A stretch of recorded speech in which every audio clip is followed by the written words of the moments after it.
Assalamu alaikum. I hope you all are doing great. Class, we have started our topic, chapter number 3, land and environment, yani zameen aur mahol.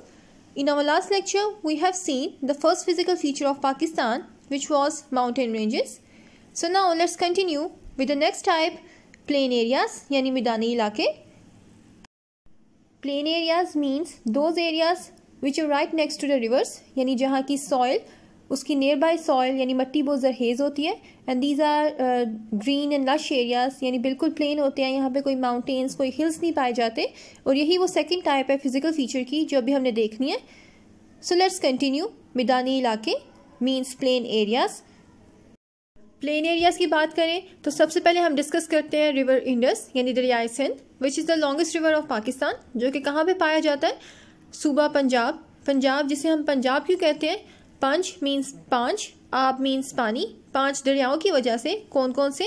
Jhelum, Chenab, Ravi, Sutlej, Beas, जो कि इसकी सारी branches हैं जो Indus river है उसकी. इस वजह से इसका नाम ये रखा गया है. अब इसमें आता है upper Indus plain and lower Indus plane.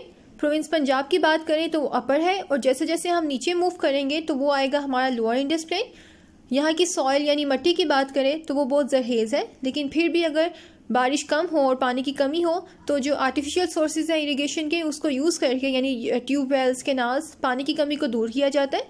क्योंकि प्लेन एरियाज़ वो एरियाज़ हैं जहाँ पे बहुत ज़्यादा प्लांटेशन की जाती है.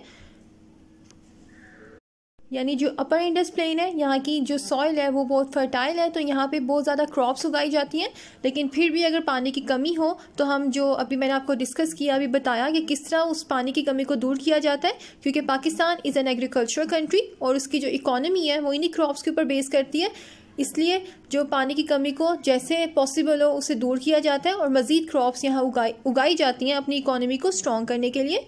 तो ये था हमारा upper Indus plain. Now move forward and see about the lower Indus plain.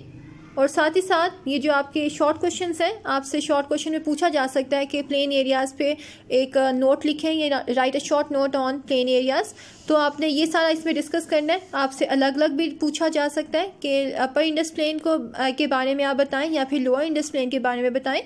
तो जिस तरह आपसे क्वेश्चंस पूछे जाएंगे इसी टॉपिक में से आपके क्वेश्चंस आएंगे तो आपने उसके हिसाब से उसका आंसर करना है. Okay, so let's continue with the lower Indus plain.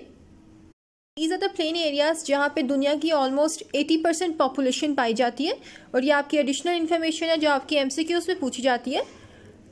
Now see the lower Indus plain. ये वो प्लेन्स यानी जहाँ पे जिसके जनूब मशरिक में यानी साउथ ईस्ट में एक डेजर्ट पाया जाता है जिसका नाम है थार. और इसके साथ साथ यहाँ पे डेल्टा रीजन जो स्टार्ट होता है ठट्टा से और जिसकी ब्रांचेस को फर्दर डिवीजन किया गया है जो कि कहाँ पे जाके गिरती हैं? अरेबियन सी में. तो ये सारे पॉइंट्स आपके किस में आते हैं? आपके MCQs में आते हैं. आपसे अलग में शॉर्ट क्वेश्चन में आपसे पूछा जा सकता है कि दरियाए सिंध के जो है इंडस रिवर है उस पर लोअर इंडस प्लेन है उसको डिस्कस करें, उसके ऊपर नोट लिखें. तो आपने ये पॉइंट्स बना के इसमें लिख देने हैं. तो ये थे प्लेन एरियाज़. अब इसको फर्दर हमने इसमें 2 चीज़ें पढ़नी है. कौन कौन सी? हम उसको डिस्कस करते हैं. अब इसमें क्या क्या चीज़ें पाई जाती हैं? कोस्टल प्लेन्स मीन्स साहिली मैदान और डेजर्ट्स यानी रेगिस्तान. Coastal plains as the name indicates the areas along the coast. Coast means the places which are right next to the water. अब इसकी लेंथ कितनी है? वो कोस्ट जो कि पाकिस्तान में है उसकी लेंथ है 1050 किलोमीटर. और ये कोस्टल बेल्ट कहाँ से स्टार्ट होती है और इसका एक्सटेंड कहाँ तक है? मशरिक में सूबा सिंध में भारत की सरहद से शुरू होती है.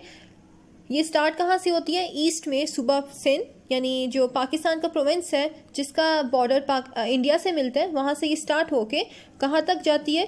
मगरिब में यानी वेस्ट में ईरान का बॉर्डर जो पाकिस्तान है वहाँ तक इसकी एक्सटेंड है.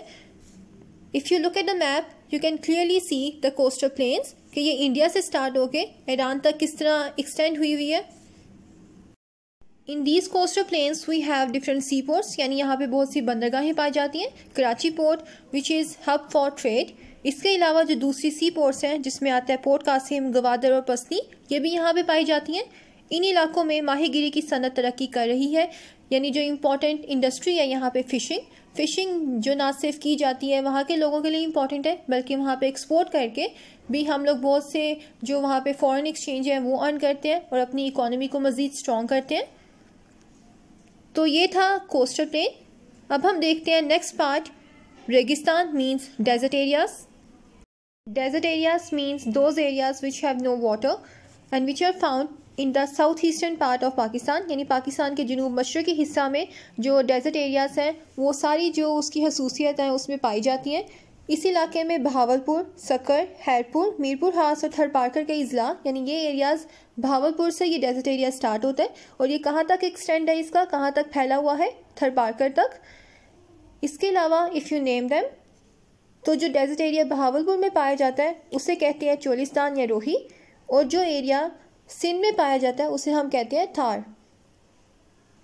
और ये वो एरियाज़ हैं जहाँ पे बारिश कम होती है तो यहाँ पे पानी भी कम पाया जाता है। इसके अलावा जो सेकंड डेजर्ट एरिया जो पाकिस्तान में पाया जाता है उसे हम कहते हैं थल, which is present between river Jhelum and Indus river. Although ये जो रिवर्स हैं उनके दरमियान पाया जाता है एरिया, लेकिन क्योंकि ये डेजर्ट एरियाज़ हैं ये गैर आबाद है, यहाँ पे आबादी नहीं पाई जाती। पाकिस्तान का तीसरा रेगिस्तानी इलाका कौन सा है, खरान, जो कि कहाँ पे पाया जाता है, north west of Balochistan province, यानी सूबा बलूचिस्तान के शुमाल मगरिब में। ओके, तो आज के लिए इतना ही। अब आपने क्या काम करना है, आपने ये टॉपिक अच्छी तरह से वीडियो देखने के बाद याद करना है और जो शॉर्ट क्वेश्चंस मैं अपलोड करूँगी उसको भी याद करने के बाद अपनी कॉपीज़ या रजिस्टर्स के ऊपर लिखना है। अब इसकी जो थर्ड टाइप है, जो लास्ट टाइप है, which is plateaus, we will discuss them in our next lecture. Till then, अल्लाह हाफिज़, टेक केयर।